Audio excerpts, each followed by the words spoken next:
अच्छा बाबा, अब ये जो एटॉमिक स्पेक्ट्रम वाली कहानी है ना, इसको थोड़ा क्लियर करने के लिए सबसे पहले हम थोड़ा बोहर्स मॉडल डिस्कस करते हैं, उसके बाद हम हाइड्रोजन एटम की भी बातें करेंगे। ओके, अच्छा पहले बोहर्स मॉडल समझ लें, जो कि आपने केमिस्ट्री में पढ़ा भी होगा, ठीक है। अच्छा, अकॉर्डिंग टू बोहर्स मॉडल, मिसाल के तौर पे ये न्यूक्लियस है और यहाँ पे मुख्तलिफ एनर्जी लेवल हुआ करते हैं। अब ये है हाई एनर्जी लेवल, कहते हैं E1, या हम इसका नाम रखते हैं EI। अच्छा, ये लो एनर्जी लेवल है तो हम इसको बोलते हैं E2, या हम इसको बोलते हैं EF। ओके, बोर क्या कहता है? पहली बात ये कि भाई एनर्जी जो इलेक्ट्रॉन की है, energy of electron in a shell या किसी भी एनर्जी लेवल में इलेक्ट्रॉन की एनर्जी हमेशा के तौर पे कांस्टेंट होती है। क्योंकि रदरफोर्ड ने क्या कहा था कि इलेक्ट्रॉन जो कि कंटिन्यूसली घूमता है तो कंटिन्यूसली इमिशन करता है, जो कि गलत साबित किया था बोर्स ने बोला कि ऐसा कुछ भी नहीं होता। अच्छा, इसने कहा कि एनर्जी ऑफ इलेक्ट्रॉन किसी भी एनर्जी लेवल में कांस्टेंट होती है। होती कितनी है वो बात की बातें हम डिस्कस करेंगे।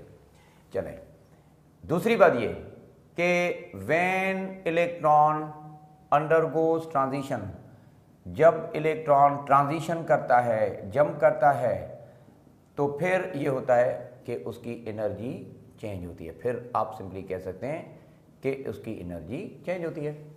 अच्छा, तो सुनो, इसमें भी क्या मतलब इसका, जब वो हाई टू लो जाता है तो फिर आप सिंपली कह सकते हो, जाहिर सी बात है, इमिशन करता है। पर जब वो लो से हाई जाता है तो फिर हम सिंपली कह सकते हैं एब्जॉर्प्शन करता है। इमिशन कब होती है? Whenever it undergoes from high to low. मिसाल के तौर पे if E1 is greater than E2 तो एनर्जी इमिट करता है। जो इमिशन ऑफ एनर्जी होती है वो कितनी होती है? आप सिंपली कह सकते हो कि E1 से E2 जब ये आता है ना, तो इलेक्ट्रॉन एनर्जी कितना इमिट करेगा? बड़ी सादी सी बात है, जितना डिफरेंस होगा दो एनर्जी लेवल के बीच में, और ये जो डिफरेंस होगा उस वो एनर्जी जो ये इमिट करेगा according to quantum theory of light, उसको आप लिखते हो E is equal to h mu. E is equal to h mu ऐसे लिखते हो, ठीक है ना। अच्छा, जो इमिशन इलेक्ट्रॉन करता है ना एनर्जी, उसकी वाला फ्रीक्वेंसी कितनी होती है? आप यहाँ से फ्रीक्वेंसी मालूम कर सकते हो। Frequency is equal to E1 minus E2 upon H, ऐसे कह दो। अच्छा, आपने एक चीज अनसर्टेनिटी प्रिंसिपल में पढ़ी होगी, H बार बराबर होता है H अपॉन 2 बेटा आपने ये छोटी सी कहानी आपने पढ़ी होगी, ठीक है। H कट भी कहते हैं, H बार भी कहते हैं। अगर हम इसको H कट की सूरत में लिखना चाहें तो क्रॉस मल्टीप्लाई करें, your H can be expressed in this वे। तो हम फ्रीक्वेंसी ऑफ एमिशन को ऐसे भी लिख सकते हैं, E1 माइनस E2 अपॉन 2 पाई H बार, ऐसे भी लिख सकते हैं। अच्छा, एटम जो स्पेक्ट्रम या एटम जो इमिशन करता है ना, वो डिस्क्रीट क्वांटा की सूरत में इस तरह से करता है, उसीलिए इसका जो स्पेक्ट्रम बनता है वो डिस्क्रीट बनता है। उसीलिए हम सिंपली कह सकते हैं कि भाई एटम का जो स्पेक्ट्रम है वो बुनियादी तौर पे आपका लाइन स्पेक्ट्रम है।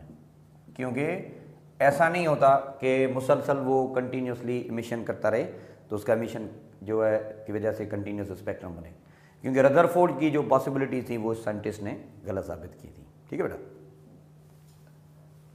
एटॉमिक मॉडल, ये जो आपका बोहर्स मॉडल है, इसको इस्तेमाल करके हम आते हैं अपना जो सादा या सिंपल सा एटम है हाइड्रोजन, उसकी बात करते हैं कि हाइड्रोजन एटम पे ये पॉसिबिलिटीज़ हम किस तरह से लगा लें। तो जो अब हम बात करेंगे, आप मेहरबानी करके इस चीज़ को सही तौर पे समझेंगे, ठीक है।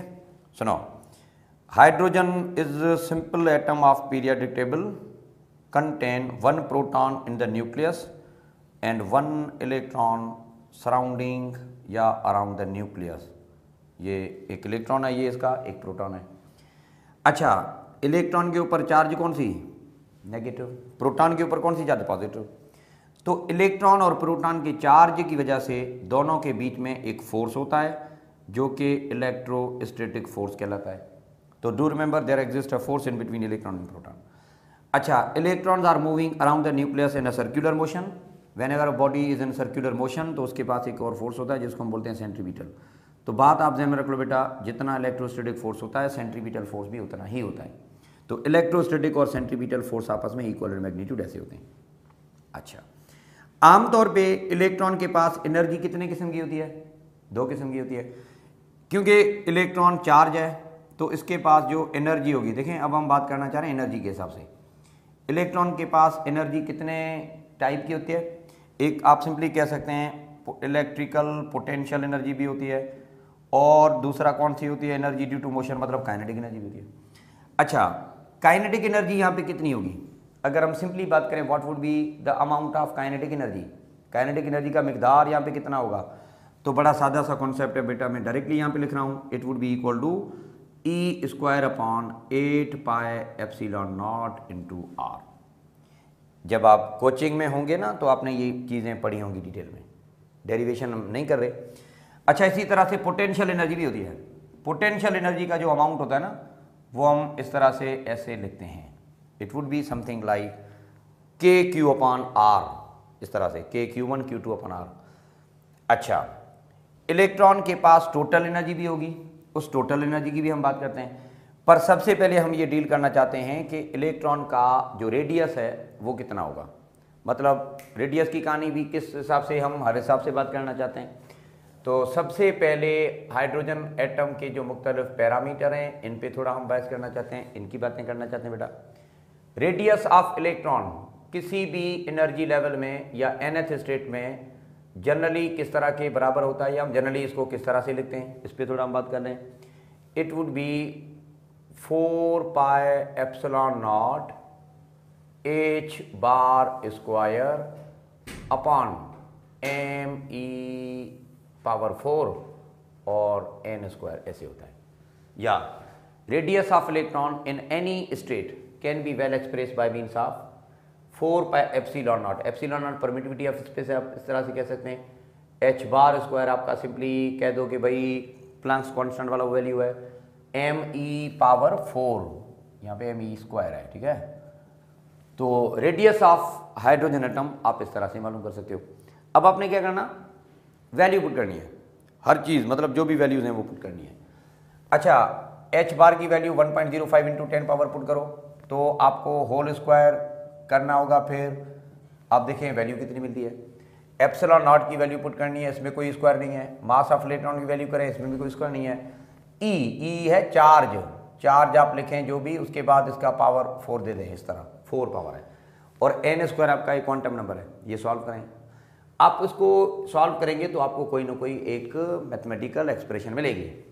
तो जो आपको जवाब मिलेगा, मैं डायरेक्ट आता हूँ उस जवाब पे, उस जवाब को आप कन्वर्ट करना किसमें, फाइनली मीटर में। तो आपको आंसर जो मिलेगा रेडियस का बाबा, इट वुड बी 0.053 नैनोमीटर, बाकी ये n स्क्वायर आपका वही रहा। इसको हम ऐसे भी लिख सकते हैं 0.53 एंगस्ट्रॉन में भी लिखते हैं इनटू n स्क्वायर। तो radius of hydrogen atom in any state can be expressed in this way. इसका मतलब ये हुआ कि radius of hydrogen atom is directly proportional to quantum number, square of quantum number. जो स्क्वायर ऑफ क्वांटम नंबर है उसके साथ direct है। जितना क्वांटम नंबर बढ़ेगा रेडियस उसके स्क्वायर से बढ़ेगा, दूसरी माने में ऐसे कह दो, ठीक बाबा। अच्छा, पहली बात ये। दूसरी बात ये कि अगर हम यहाँ पे n इज इक्वल टू 1 रखें तो आपको ग्राउंड स्टेट का मिलेगा। हाइड्रोजन एटम में ग्राउंड स्टेट कौन सा, के शेल होता है। तो हम यहाँ पे अगर ये वैल्यू पुट करें तो you will get the value 0.053 nanometer, या हम कहते हैं 0.53 एंगस्ट्रॉन। ये आपका radius of hydrogen atom in ground state है, या ओरिजिनल जो एटॉमिक साइज है हाइड्रोजन की वही है। ये नील बोहर ने हमें कैलकुलेट करके बताया था, उसी लिए इसको हम कहते हैं बोहर्स रेडियस। बोहर्स रेडियस किसको कहते हैं, the radius of hydrogen atom in its ground state, जो कि इस तरह से। ओके, अब एक सवाल है मिसाल की तौर पे, बड़ा सादा सा सिंपल, कि द रेशो ऑफ रेडियस या radii of hydrogen atom in second excited to third excited कितना होगा। ऑप्शन ए 2:3, 4:9, या इस तरह से आप कह दो कि भाई 1:3, या इस तरह से आप कह दो 9:16, ये सिंपली, ठीक है ना। अच्छा, सेकंड एक्साइटेड मैंने लफ्ज लिखा है, वहां से लेकर थर्ड एक्साइटेड। बाबा सुनो, एक्साइटेड स्टेट की कहानी कहां से शुरू होती है, मैं दोबारा से रिपीट करता हूं, सुनो। n=1 आपका ग्राउंड है, ठीक है, ये एक्साइटेड नहीं है। n=2 आपका पहला एक्साइटेड है। n=3 आपका दूसरा एक्साइटेड है। n=4 आपका तीसरा। अभी जो मेरा सवाल है, इस सवाल में हम क्या बात करना चाह रहे हैं, सेकंड एक्साइटेड और थर्ड एक्साइटेड। तो हम जो क्वांटम नंबर यूज करेंगे वो 3 और 4 यूज करेंगे। तो फिर आप ये कह सकते हो, आपसे ये कौन सा पूछा गया बेटा, R3 का रेशियो पूछा गया R4 के साथ, क्योंकि सेकंड एक्साइटेड है, क्वांटम नंबर 3 है। ओके, तो R3/R4 का मतलब ये होगा कि 3^4 होगा, it would B 9:16, option D होगा। अगर इसी सवाल में वही सवाल होता पर इसने ये लिखा होता तो क्या, इसने खाली ये लिखा होता, सेकंड एक्साइटेड नहीं लिखा, इसने लिखा है second orbit to third orbit. अगर ये लिखा होता तो फिर हम सीधा चलते कि सीरीज के हिसाब से कौन सा ऑर्बिट है। पहला ऑर्बिट n=1, दूसरा ऑर्बिट n=2। तो फिर हम कहते हैं कि जो ऑर्बिट होगा, जो एनर्जी लेवल होगा, उसका उतना क्वांटम नंबर है, क्योंकि इसमें ऐसी कोई लॉजिक है ही नहीं। तो फिर हम ये कहते हैं कि भाई सेकंड ऑर्बिट मतलब R2, थर्ड ऑर्बिट मतलब R3। तो फिर हम सीधा चले जाते 2^3², it would be something like 4:9। फिर हम ऐसे चलते। यहां पे ऐसा नहीं है बाबा, यहां पे बात करें एक्साइटेड स्टेट की, तो ये जो लफ्ज आपने लिखा है ना एक्साइटेड, ये बड़ी मानी रखता है। अगर ये एक्साइटेड लफ्ज ना लिखा हो, खाली ऑर्बिट लिखा हो, तो ऐसे करना। अगर एक्साइटेड लिखा हो तो आपको ये माइंड में रखना पड़ेगा बेटा कि एक्साइटेड स्टेट की कहानी शुरू कहां से होती है। ये इंपॉर्टेंट है, ये मैंडेटरी है, ठीक है ना। तो ये एक छोटा सा कॉन्सेप्ट है, radius of hydrogen atom. Radius की बात हो गई। अब हम आते हैं एनर्जी पे। एनर्जी ऑफ इलेक्ट्रॉन क्या होता है, कैसे होता है। अच्छा, एनर्जी कौन सी, टोटल एनर्जी, मतलब क्या, काइनेटिक एनर्जी भी है, पोटेंशियल, क्योंकि इलेक्ट्रॉन के पास काइनेटिक एनर्जी भी होती है और पोटेंशियल भी होती है। अच्छा, काइनेटिक एनर्जी कौन सी, अभी जो आपने लिखा थोड़ी देर पहले, इट वाज E²/व्हाट यू से 8πε0r। पोटेंशियल एनर्जी कौन सी, E²/4πε0 बाबा एलसीएम करें इनकी, एलसीएम करें, इनको ज़्यादा सिंप्लीफाई करें तो कोई ना कोई तो जवाब मिलेगा ना, जो आपको रिजल्टेंट आंसर मिलेगा। इसी तरह से वो सारा का सारा वैल्यू भी पुट करें और फिर सिंप्लीफाई करें।